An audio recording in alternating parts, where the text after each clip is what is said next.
Inicialmente eu quero cumprimentar a igreja pelos seus 12 anos de organização, uma igreja nova, e nossa oração e o nosso desejo é que Deus continue estendendo a boa mão dele sobre essa igreja e ajudando os irmãos a estenderem o reino de Deus nessa região, nesse local.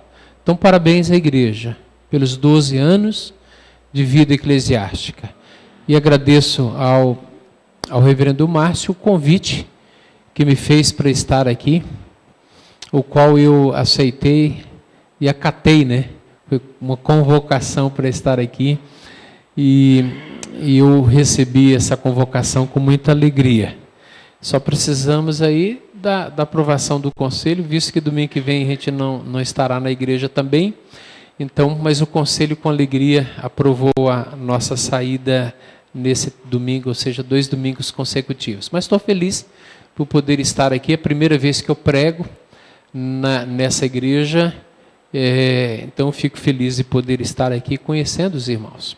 Eu quero convidá-los para abrirem as suas Bíblias aí no livro de Atos dos Apóstolos. Eu quero usar um texto que seguramente você já conhece esse texto. Um texto que sempre traz um desafio para nós como igreja. Igreja que quer continuar crescendo, igreja que quer continuar ampliando os seus horizontes, e esse texto tem lições para o nosso ensino aqui, nosso crescimento.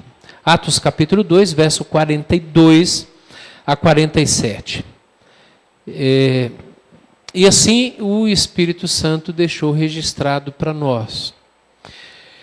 E perseveravam na doutrina dos apóstolos e na comunhão, no partir do pão e nas orações.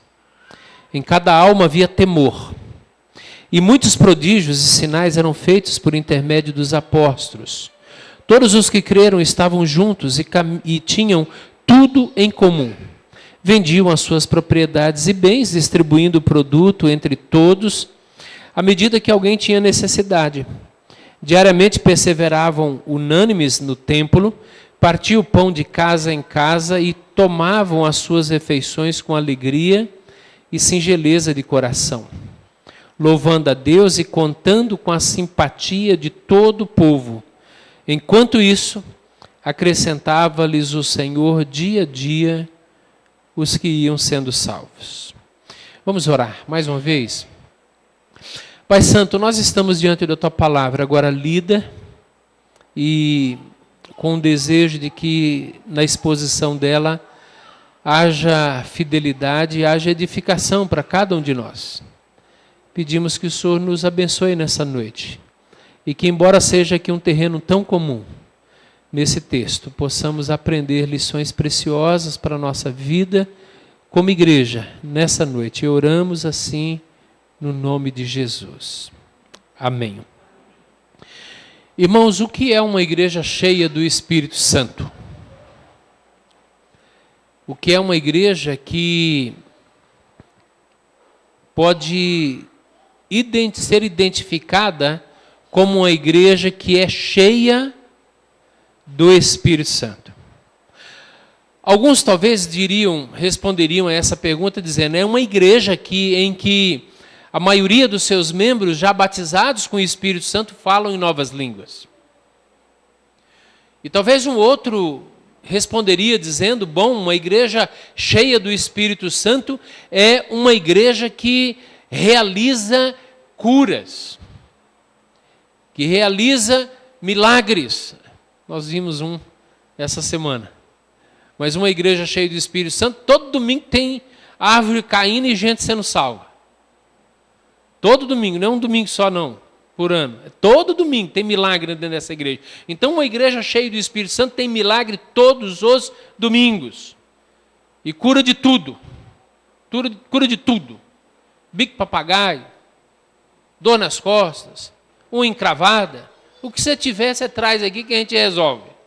Então, uns diriam isso, que igreja cheia do Espírito Santo é a igreja onde há curas.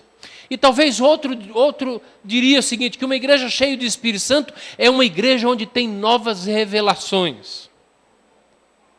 Onde Deus traz uma revelação nova. Não está na Bíblia, né? Mas é uma nova revelação que Deus reservou para você.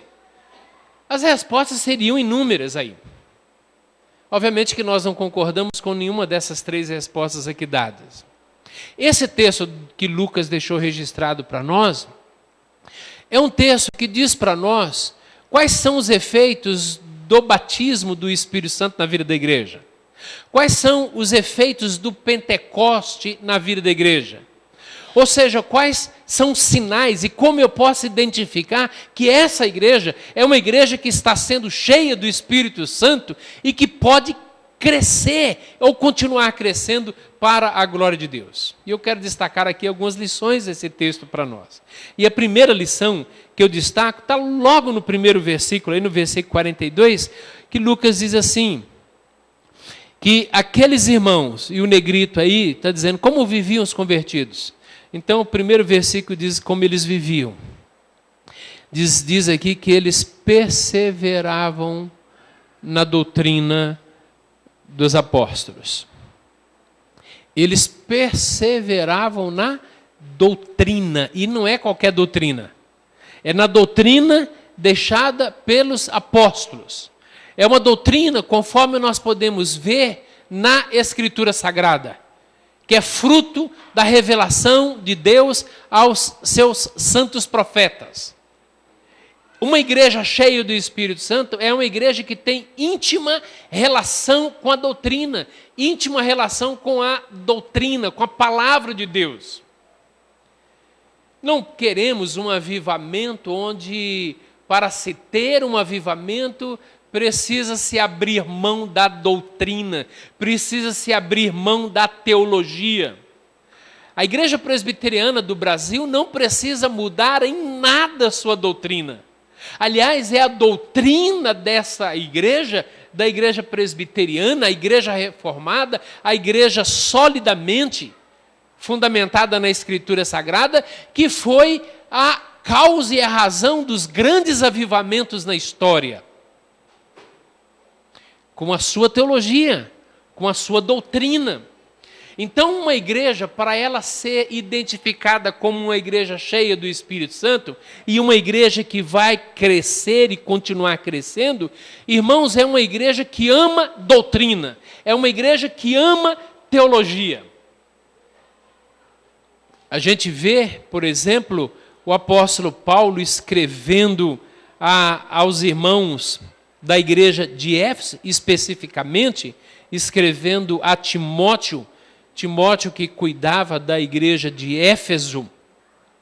Então Paulo escreve àqueles irmãos, àquela igreja, já na sua segunda carta a Timóteo, dizendo lá no capítulo de número 4, dizendo assim, prega a palavra, verso 2, prega a palavra, insta, quer seja oportuno, quer não, corrige, repreende, exorta com toda a longanimidade e doutrina, pois haverá tempo em que não suportarão a sã doutrina.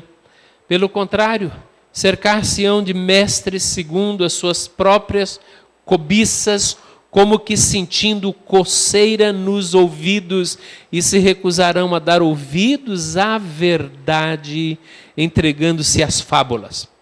Então veja que esse texto escrito por Paulo a Timóteo é um texto tão atual. Hoje nós vemos tantas igrejas, em tantos lugares, as pessoas se entregando às fábulas. Essa expressão sentindo coceira nos ouvidos é a ideia de gente que tem fome por novidade, né? A ideia de coceira no ouvido é a ideia de que alguém está procurando alguma novidade. Onde tem alguma novidade que está em alguma igreja, corre para lá. Né? Corre para lá, está sempre dando ouvidos, né? Com essa coceira nos ouvidos, é dando ouvidos às novidades, sempre buscando fábulas, sempre buscando invencionices humanas. Paulo está dizendo assim, haverá um tempo em que eles não suportarão a sã doutrina. Então uma igreja boa, uma igreja cheia do Espírito Santo, é uma igreja que não despreza a doutrina. É uma igreja que estuda seriamente a palavra de Deus. É uma igreja que não há analfabeto teológico, analfabeto doutrinário. Não há. São estudantes da Escritura Sagrada. Desprezar, sem dúvida nenhuma, desprezar a doutrina, pensando num avivamento, desprezar a doutrina é querer levantar um edifício sem lançar os alicerces. Está aqui o diácono Sérgio, que é um construtor, e sabe muito bem que se você quer levantar uma casa, você tem que começar pelo alicerce, pelos fundamentos, pela fundação. Quando você abre mão dos fundamentos, você pode erguer, mas quando vem qualquer ventinho, qualquer chuvinha mais forte, vem tudo abaixo. Por quê? Porque não cuidou do alicerce e do fundamento. Irmãos, e se tem uma coisa que nós presbiterianos podemos nos orgulhar, é que os presbiterianos, eles amam a Escritura Sagrada.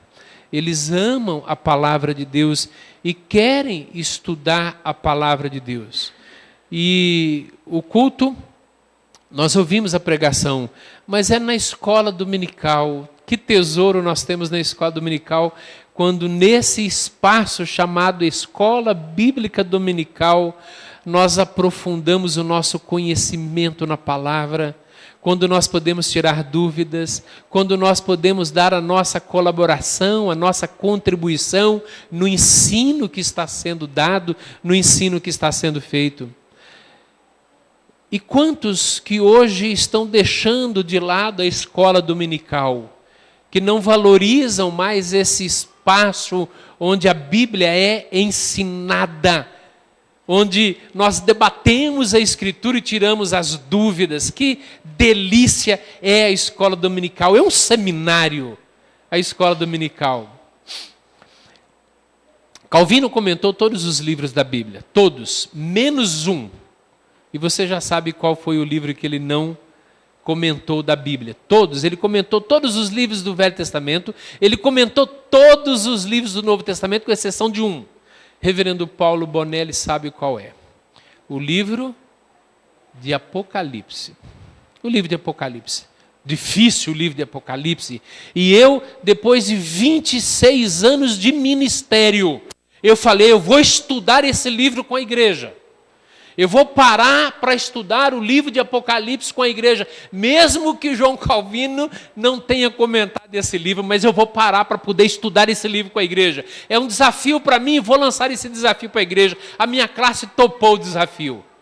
Topou, vamos estudar, pastor. E estamos já há 1 ano e meio estudando Apocalipse. Chegamos no capítulo 19. Depois de 1 ano e meio, chegamos no capítulo 19, versículo por versículo, estudando simbolismos, tudo aquilo, a teologia do livro. Não sei se você sabe o que é 666. Talvez não saiba. A gente precisa estudar livro para a gente poder entender o que é o 666 lá. 666, só 3 só, né? Não são 4, né? Só 3. Mas é na escola dominical que a gente vai poder sentar, estudar e debater e aprender a revelação especial de Deus para o nosso coração. O Espírito Santo tem uma parceria com a Escritura Sagrada. Não podemos ser cheios do Espírito se não formos cheios da palavra de Deus. Crente que não ama a Escritura, ele não tem como ser cheio do Espírito. Se ele não perseverar na doutrina, na palavra, na revelação especial de Deus, se não mergulhar profundamente nela, ele não poderá ser cheio do Espírito Santo. Vai ser um crente raso, superficial, medíocre. Mas aquele que mergulha na Escritura, que estuda a palavra, que faz questão de conhecer os mistérios que Deus revelou para a nossa santa palavra, esse sim será cheio do Espírito Santo. Não é falar em línguas, não é fazer curas. Centro Espírita também fala línguas, e Centro Espírita também faz revelações, novas revelações, e faz curas, segundo eles. Mas lá não se tem o conhecimento da doutrina. E Paulo está dizendo aqui, que nós precisamos conhecer a Escritura. Eu lembro quando eu era ainda muito jovem, e eu dava aula para uma classe de jovens.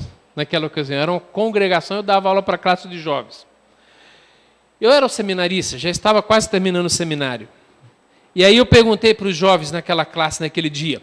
Eu falei, eu quero saber se vocês conhecem Bíblia mesmo, teologia. Eu quero saber e vou fazer uma pergunta para vocês. Quantos são os sacramentos da igreja? Essa foi a minha pergunta, né? Pergunta básica demais, não é isso, reverendo? Quantos são os sacramentos da igreja? Aí um jovem falou, eu já sei. Levantou a mão, eu já sei. Eu falei, quantos são, filho? Ele falou, é fácil, são 3. Falei, Jesus, não são 3. Pensei comigo. Sacramentos da igreja são 2. Que você sabe muito bem. Eu vou perguntar, vou escolher uma aqui para perguntar, você vai acertar, quer ver? Brincadeira. São 2. Batismo e Santa Ceia, não é isso? Batismo e Santa Ceia. Eu falei, gente, ele aumentou 1. Ele aumentou 1. Eu vou perguntar agora para ele quais são para saber qual que ele aumentou. Eu falei, então, filho, quais são agora? Ele falou, é fácil. O Pai, o Filho e o Espírito Santo. Conhece tudo de doutrina. Irmãos, se nós queremos e nós falamos, amamos a Deus e queremos ser cheios dele, nós precisamos ser cheios da palavra. Cheios da palavra. Avivamento sem doutrina é fogo de palha. Dura pouco tempo. Passa rapidamente. Mas um avivamento que vem como fruto do meu conhecimento da revelação de Deus. Isso perdura. Alcança outros. E traz transformação para a minha vida e para a vida da igreja. Olha a segunda coisa que eu quero compartilhar com os irmãos aqui. Que essa igreja ela vivia em comunhão. E era uma comunhão funcional. O texto nos diz aqui que essa igreja, ela tinha tudo em comum. Ela tinha tudo em comum. Ela repartia os seus bens, dava àqueles que tinham necessidade. Era uma igreja que amava uns aos outros e eles então tinham essa comunhão entre eles. Então eles perseveravam na doutrina dos apóstolos, mas também perseveravam na comunhão. Perseverar na comunhão. Comunhão é estar junto. A palavra comunhão é a ideia de estar junto, de dividir, de compartilhar, de estar junto e ter tudo aqui em comum. A comunhão aqui entre esses irmãos expressa aqui nesse convívio marcado por compartilhar os seus bens, à medida que alguns tinham necessidade. Então era uma igreja que tinha comunhão. Eu lembro que fui pregar num congresso da SAF em Serra Negra, e naquela ocasião as irmãs pediram para mim o seguinte: pastor, prega para nós sobre aquilo que pode atrapalhar a comunhão da igreja. Eu falei, isso é fácil, né? Fácil. Difícil é pregar em Apocalipse, mas pregar esse tema é fácil. Aí ela falou, você vai pregar, pastor, sobre o que atrapalha a comunhão. Eu falei, tá bom, então é para eu falar tudo aquilo que atrapalha a comunhão, então é isso. Então preparei um sermão. E aí eu lembro do meu sermão e anotei aqui alguns itens que atrapalham a comunhão da igreja. Não é o caso de ninguém aqui. Mas uma igreja que tem a sua comunhão prejudicada é uma igreja que entre os seus membros há egoísmo. Gente egoísta. Gente que não se importa com o outro. Gente que não se preocupa com o outro. Gente que só olha para o seu umbigo. Gente egoísta. Gente individualista. É outra marca. Individualismo. É gente que vive só para ela mesma. Ela não consegue dividir, ela não consegue pensar no outro. A Bíblia fala de corpo, não tem como Mesmo a gente tendo a nossa individualidade, nós não podemos, dentro do corpo, sermos individualistas. Então, falei do individualismo, falei do ressentimento, de mágoa. Gente, é tão comum dentro da igreja a gente ter mágoa uns com os outros, não é? Vamos admitir, não é fácil? É fácil. Porque a gente está sempre trabalhando juntos. Às vezes a gente está aí 1 ano, 2 anos, 3 anos, 30 anos trabalhando juntos. E normalmente nesse trabalhar juntos, algumas vezes a gente discorda um do outro, às vezes a gente tem uma fala um pouquinho mais áspera, um pouquinho mais dura, temos que tomar uma decisão que acaba não agradando o outro. A coisa mais fácil que tem dentro de uma igreja é a gente ter motivo para ficar ressentido, magoado, emburrado um com o outro, ficar com o bico virado. Não tem isso. Dentro de casa tem, gente. Não tem dentro de casa? Dentro de casa, às vezes, o marido não fica bravo com a mulher? Ou não tem? Ei, mulher, você não fica, às vezes, bravo com o seu marido? E não vira o bico para ele? Né? Não dá vontade Não, vou falar isso não. Né? Vou falar não.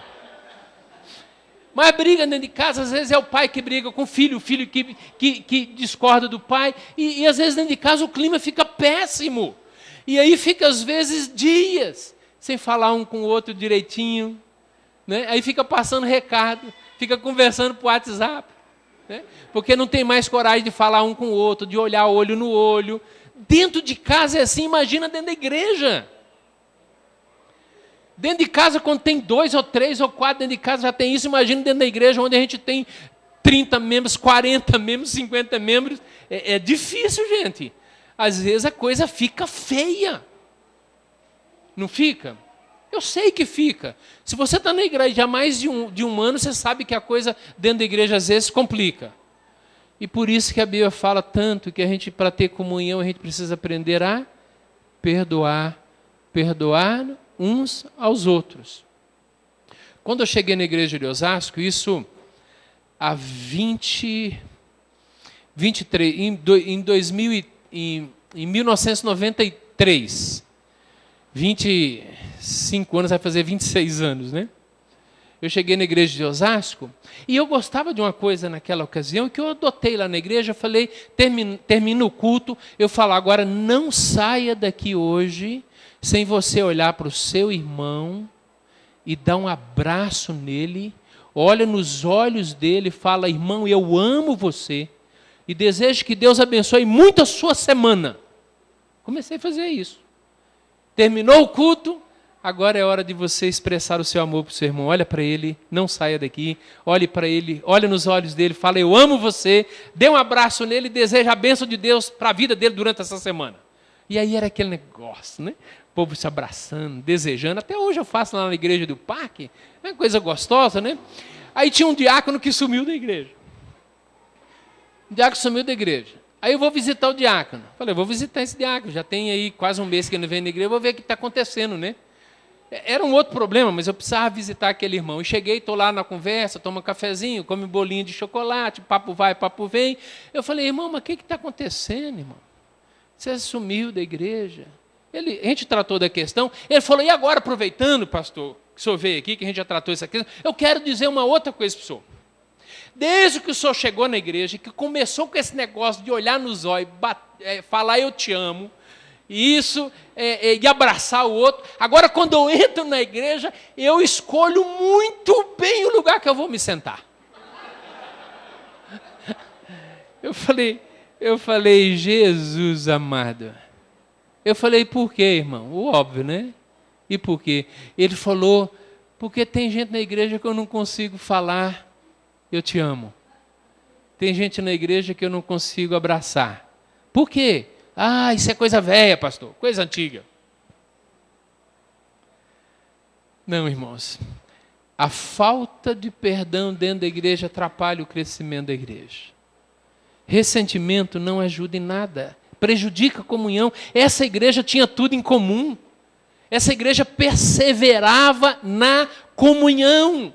E ressentimento estraga, apodrece relacionamentos. Ressentimento estraga o nosso coração, estraga o coração do outro e acaba prejudicando a comunhão da igreja. O apóstolo Paulo diz que nós devemos nos esforçar para preservar o vínculo da paz. Olha que coisa interessante. Paulo, escrevendo aos Efésios, fala que nós devemos nos esforçar para preservar o vínculo da paz. No que depender de vós, tende paz com todos os homens. Agora, para termos paz com as pessoas, irmãos, Paulo entende que há necessidade de nos esforçarmos. A necessidade de esforço para preservar uma paz que Cristo colocou. Ele nos ajuntou, Ele nos congregou num único corpo, e eu e você, nós não temos o direito de quebrar essa paz, de romper essa paz. Nossa obrigação é preservar a paz, o vínculo da paz, e para isso a gente precisa de se esforçar muito. E talvez uma coisa boa para se fazer para preservar a paz é pedir perdão. É procurar o outro e falar, me perdoe. Então é necessário isso. Olha outra coisa, eu quero ir caminhando aqui só para a gente não estender muito. Mas Lucas registra aqui também que aqueles irmãos, eles comiam o pão. Eles comiam o pão. Só no versículo 1 a gente gastaria um tempo enorme aí de ver cada detalhe desse texto. Que eles partiam o pão e faziam isso também com as orações. Depois o texto nos diz que eles partiam pão de casa em casa e tomavam as suas refeições com é o verso 46. Diariamente perseveravam unânimes no templo, partiam o pão de casa em casa. Essas expressões, elas mostram para nós que a igreja tinha uma seriedade muito grande de adorar a Deus, tanto no templo, como adorar a Deus de casa em casa. A vida de adoração daquela igreja, cheia do Espírito Santo, era uma igreja que adorava, mas fazia isso tanto no templo, tanto de maneira formal, como também de maneira informal nas casas. Porque o culto a Deus, ele pode ser um culto formal na igreja, deve ser, mas ele deve ser também o culto nas casas, nos lares, durante a semana. E essa igreja fazia isso.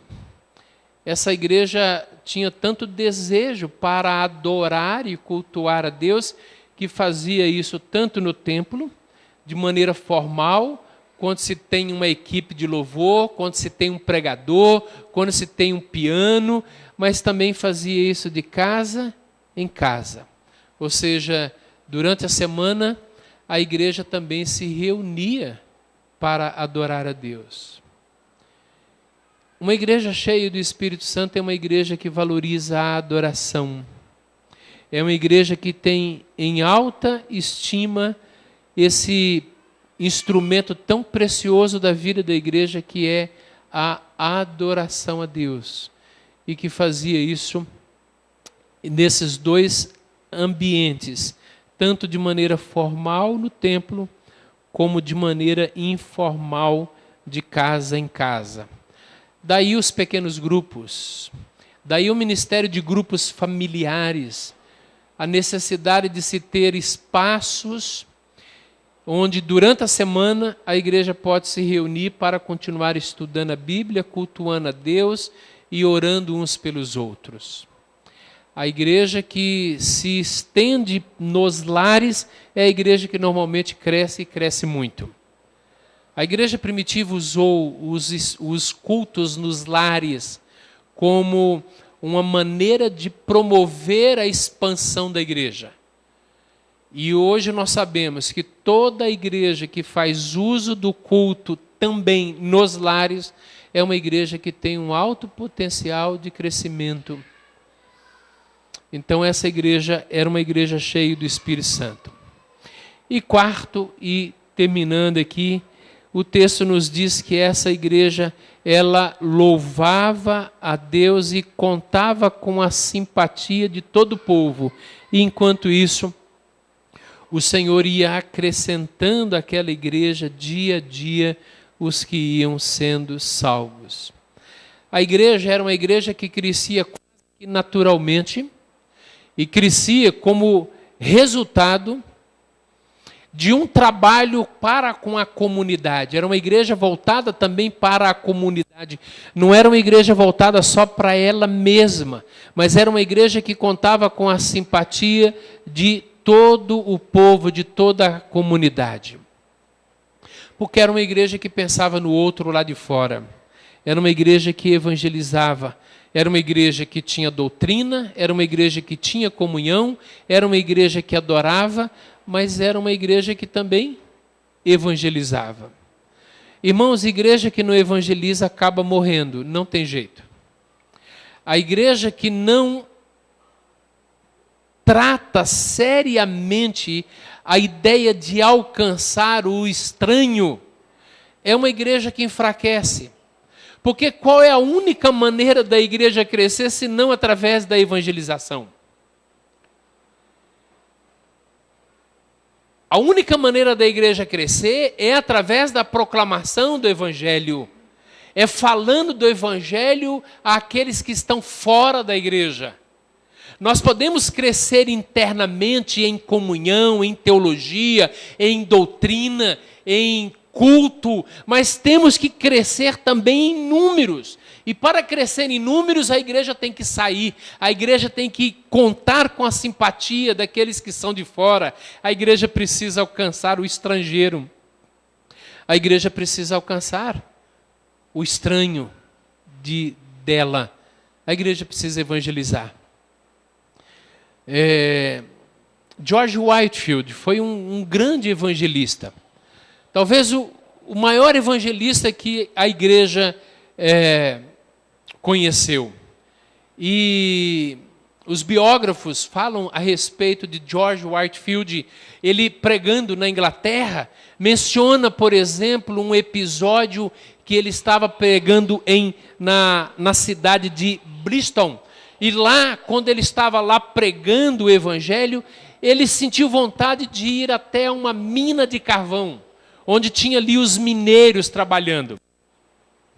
E ele então foi um pouquinho mais cedo, construiu ali, colocou uma plataforma de madeira perto da entrada da mina, e colocou ali uma plataforma, meio que um púlpito, e anunciou um horário que ele voltaria ali para pregar o evangelho. E no horário ele estava lá. Subiu naquela plataforma de madeira e olhou para o público e tinha ali pelo menos uns 300 mineiros, gente rude, gente suja, com a pele suja por causa do carvão, pessoas que tinham uma vida promíscua, que todos ali eram conhecidos por terem, portanto, uma vida de desobediência a Deus, que não criam em Deus, eram pessoas bêbadas, alcoólatras. Então ele estava pregando para um grupo extremamente difícil. E a história conta que George Whitefield começou então a pregar o evangelho. E ele então começou a falar do amor de Deus por aquelas pessoas. Tinha ali pelo menos 300 mineiros ouvindo a pregação de Whitefield. E enquanto ele ia pregando e falando a respeito da obra de Cristo, falando que Cristo veio ao mundo para salvar pecadores, e falando a respeito da graça maravilhosa de Jesus, falando daquilo que Jesus pode fazer na vida deles, limpando-os de todos os seus pecados. E à medida que ele ia pregando, ele ia falando, ele começou a observar que o rosto daquelas pessoas tinha agora uma lista branca no rosto, as lágrimas passando então pelo rosto e correndo, limpando um pouco a poeira de carvão, e ele então pensou, elas estão emocionadas com o evangelho. Ele fez lá o apelo dele na pregação do evangelho, e muitas pessoas naquele dia entregaram a vida a Jesus. Menos de um mês depois, no mesmo local, George Whitefield reuniu 12.000 pessoas para ouvir a pregação do evangelho. Irmão, será que nós temos pregado o Evangelho onde quer que nós estamos? Onde quer que você esteja, você tem pregado o Evangelho? Lá no seu ambiente de trabalho, lá onde você estuda, você tem pregado o Evangelho? Você tem testemunhado da graça de Deus para pessoas que dependem da sua pregação para elas se converterem? É muito interessante uma história, eu termino por aqui. Mas é muito interessante a história que eu ouvi alguns anos atrás a respeito de um homem, de um médico que era apaixonado por ajudar as pessoas. E ele era um médico oftalmo. E ele passando pela cidade, numa praça, ele viu ali um cego, ele deu uma ajuda para aquele cego e conversou um pouquinho com aquele cego. E ao conversar com aquele cego, ele percebeu que havia alguma coisa ali que ele poderia ajudar aquela pessoa e talvez até restabelecer a visão dela. E ele, como era muito apaixonado pela vocação e apaixonado por pessoas, ele então resolveu levar aquele cego para o consultório dele e tratar da cegueira. E ele fez isso, tratou da cegueira daquele homem, semanas, e depois de alguns dias, aquele médico saiu do seu consultório, foi para um outro local e falou para a enfermeira que trabalhava com ele: olha, hoje você pode tirar as faixas da vista dele, dos olhos dele. Ele já deve estar vendo. Eu não sei exatamente o resultado, mas ele já deve estar vendo. Então tire. Ele deu a orientação para a enfermeira e aí a enfermeira chamou o homem e aí, sentada ali o homem, ela começou então a tirar a faixa dos olhos dele. E foi tirando as faixas, tirando a faixa, tirando a faixa. E à medida que as faixas iam sendo tiradas, aquele homem começou a ver a luz, a claridade. E ao abrir os olhos e perceber que ele estava enxergando, ele ficou tão feliz, mas tão alegre, e que ele levantou da cadeira, abriu uma porta de vidro que estava à frente dele, saiu pelo corredor e foi embora, gritando: eu vejo, eu vejo, eu vejo. O médico voltou no dia seguinte e perguntou: e aí o nosso paciente? Doutor, ele está enxergando, mas é mal agradecido, viu? Porque ele nem sequer olhou para mim e falou obrigado, só saiu correndo que nem um doido e foi embora. Passaram-se alguns dias. Bate na porta do médico. O médico vai abrir. Quem era que estava ali? O ex-cego. O médico olhou para ele: você? Ele falou: é, doutor, eu voltei e trouxe aqui mais 10 cegos para o senhor curar. Entra, turma.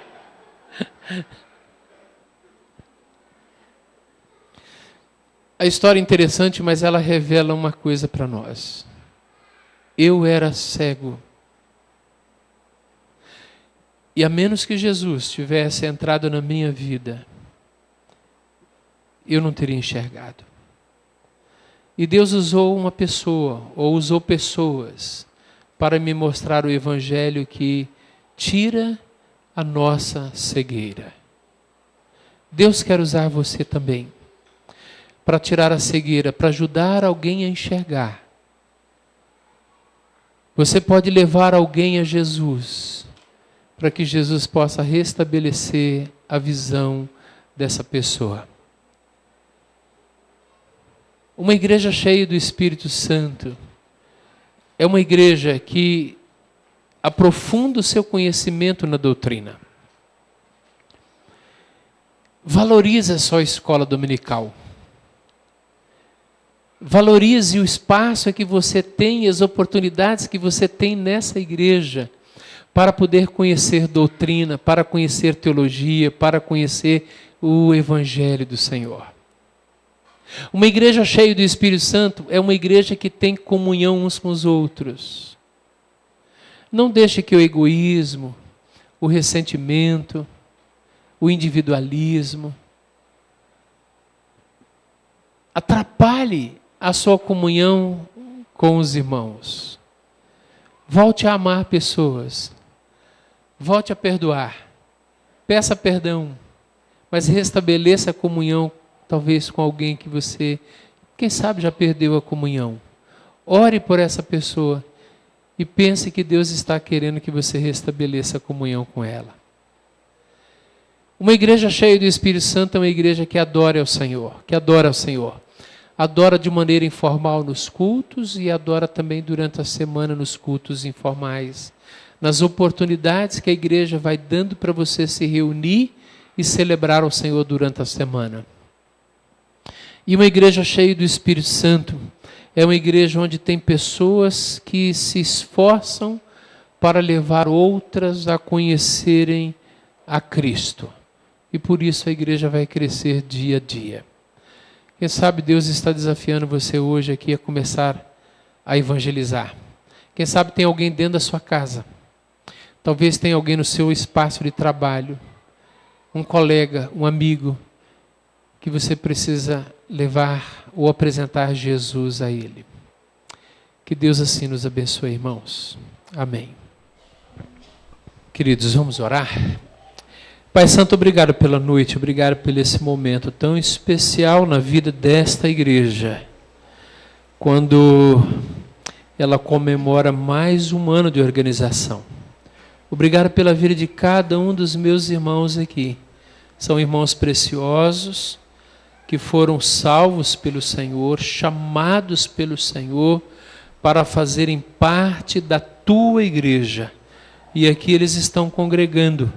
Continue, Senhor, abençoando a vida desses irmãos, que eles continuem sendo consagrados ao Senhor, que eles continuem sendo sustentados, amparados, cuidados pelo Senhor. Amém. E que sejam eles instrumentos nas tuas mãos. Amém. Para glorificar o teu nome e estender o teu reino nesse lugar. Abençoe. Amém. O pastor Márcio, abençoe todo o conselho. Abençoe toda a junta diaconal, as sociedades internas e todos os departamentos dessa igreja. Que esses irmãos continuem com alegria no coração em te servir. Amém. E fazendo assim, agradando ao Senhor, glorificando o teu nome. Amém. Amados irmãos, que a graça maravilhosa do nosso grande Deus, que o amor imensurável que nós temos na pessoa do nosso Salvador Jesus, e que as ternas consolações do Espírito Santo repousem sobre vós e sobre todo o povo de Deus hoje e para sempre. Amém. Amém.